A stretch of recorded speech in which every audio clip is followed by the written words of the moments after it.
Hello, I'm Jennifer Clifton, and I'm doing a summit about the bullying and suicide. I thought about what I could do if I do a skit with some people or what, but actually I just want to tell my story because I think sometimes firsthand experience is better than any other experience. So when I was in elementary, well, actually in junior high and high school, I got picked on because we lived in a government apartment and we had not a lot of money. But with my mom, I didn't know that we didn't have money because we always had what we needed. Well, with other people, they made fun of us because of where we lived. And I'll give one incident in particular. My mom, we used to have to go to yard sales and get stuff, which was fine because we loved yard sales. And now they're storing in yard sales and it's like, this big thing. But my mom had went to the yard sale and got me some Guess jeans, in which I was very popular with growing up. And she got them for like $5 a piece. So she got me like 5 pairs. Well, the next day, I wear them. And the lady she bought them from, her daughter was in my class. We will call her Melissa for purposes. So Melissa decided to get a gang of people around me. And she was like pulling on my pants and saying, "Oh, look, she wears used clothes." And so they said her mom bought my old pants. Well, she was laughing and making fun of me and everything. And I was sitting there thinking, and I kind of got a little creative. And I said, "You're laughing at me for my mom paying $5 for these pants each, where your mom paid $50. I said, "Now who's the dumb one?" Well, then there was another time. She didn't know I was in the bathroom, and her friend came in there, and they started talking about me again. So I came out, and they see me, and I done something I should not have done. I grabbed her by the back of her head and I slammed her into the dryer. Now, granted, this is not how to handle this. She ended up with stitches. But my principal told them he had been telling them, quit telling her what to do or quit bullying her. Well, our moms got called. I got 1 day suspension. But I was supposed to get paddling, but he told me when I went in the office to cry. And he walked his foot on the paddle, so I did. Do I regret doing that? No, I don't. I do regret how I handled it. I could have handled it better than that, than smashing her head into a dryer. But,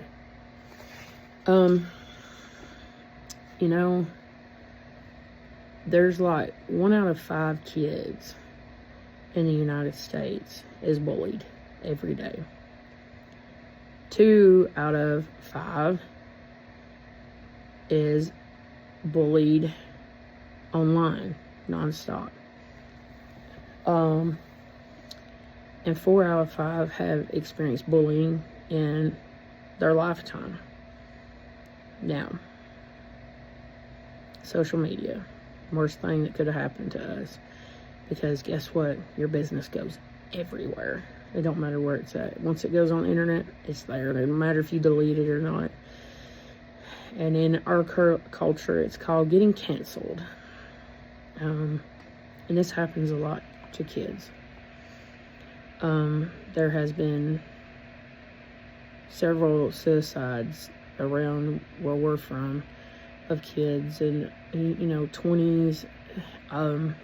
Kids between the ages of like 14 to like 25 are more likely to commit suicide over bullying or a drug overdose, which they sometimes is a suicide, but a lot of times it's not. But, you know, people film everything and they upload it. And once they do that, then it goes viral. And then, you know, you're sitting at home and somebody tags you in it or messages you and says this and this and this is online about you. And then they feel like they can't do anything. We make them feel like that. Because they are not the problem, we are. Because we're not stopping it. My kids, I make them, and I tell them, if you see something, do something. My son, when he was in school, he got bullied, and there was this boy that would stomp his fingers because his locker was on the bottom. And he was a big old boy. He was bullied anyways. But so he went to do it one time, and one of his friends just like lost it on him and said, do that, and I will kick your butt. He never bothered my son again. But as I said, see something, do something.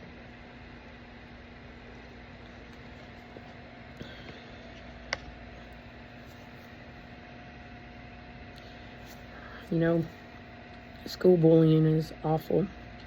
Adult bullying is awful. It happens at work. I've had it happen. For some reason, I seem to attract bullies. But my whole life, I've had suicidal ideation, which I didn't know what it was until I was like 40-something. But I always thought I wasn't good enough. And I would think in my head, how can I make this stop? How can I make this stop? I'd come up with ideas. I'd drive my car to a cliff and I was going to drive it off.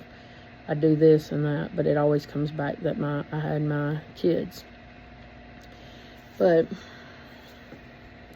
even with them, I had a mental breakdown 5 years ago, actually 5.5. And I planned to kill myself. People that say, oh, I'm going to commit suicide because you broke up with me, or you won't do this or do that, they're not going to. They're doing it for attention. I planned out to take 60 Ativan, not tell anybody. It was on my daughter's 21st birthday, and it was Father's Day in 2020. I didn't know COVID was going on. I didn't know I was in a manic depression. I didn't know I was bipolar. But luckily, I had a friend that called me that day and said she felt like something was telling her to call me. So she did.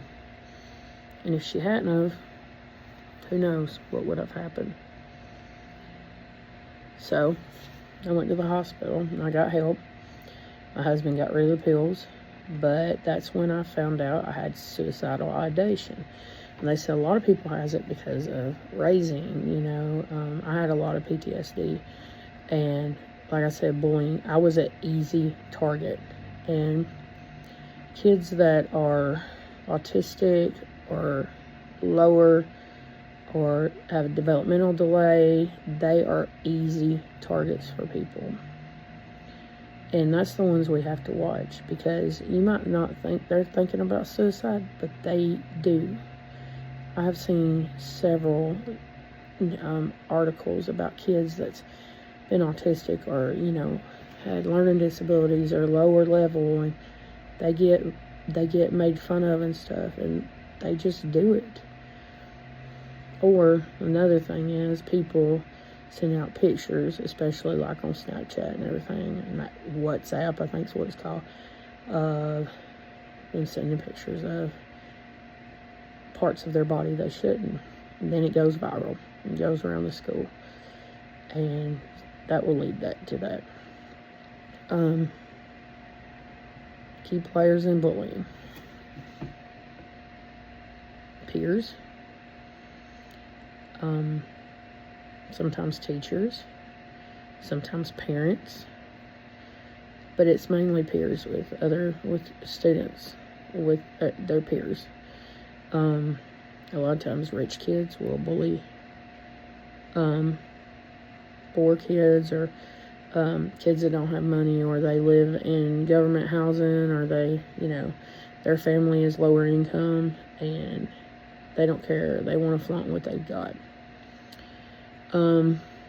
That's what it was with me. I had somebody that was upper, that had more money, and I was lower income. But like I said, I never knew that.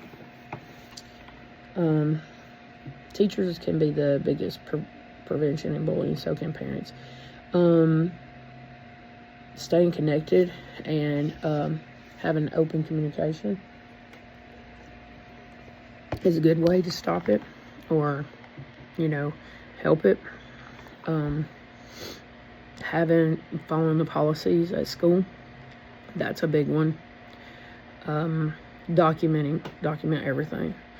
Making the students feel comfortable that they can come talk to you or talk to a counselor. Make sure you talk about bullying with them, and giving them examples and finding out if maybe that's what's happened to them. Knowing the signs of being bullied, they're withdrawn, they, hold their head down, they don't want to talk, they are wearing clothes that's kind of frumpy, they might be sleeping in class because it's bothering them.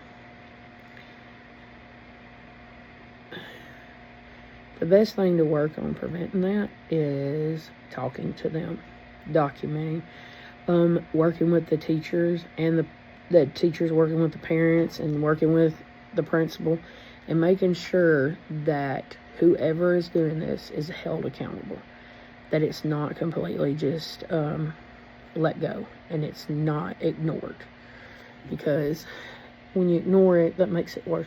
And making sure that just because it's an athlete or somebody that's on the cheerleading or prom queen, prom king, prettiest, most popular, they don't get any kind of free pass on this. Every student should be treated equally. It don't matter who they are. It don't matter their background. It don't matter what race they are. It doesn't matter what if they come from money or not. It doesn't matter if they have a learning disability or if they're autistic or anything like that. They all should be treated equally, and making sure teachers do that they don't pick on kids, because teachers do it. They pick on kids. Like, there was a teacher in Etowah County that pushed an autistic kid down and made I don't know if it was a boy or girl, made their face hit a wood floor. So, why? Because they're different? No. She was an aide. Make sure you've got the right people around them. Making sure their caretakers are taking care of them. So, I guess that's all I've got to say on it. And I know I didn't do a skit, but I think hands-on sometimes is a lot better than just, trying to do that. I'm not good at skits, so, but I know what it's like to be bullied, so it makes me very vigilant on my students to make sure they're not being done that way. All right, thank you. Bye.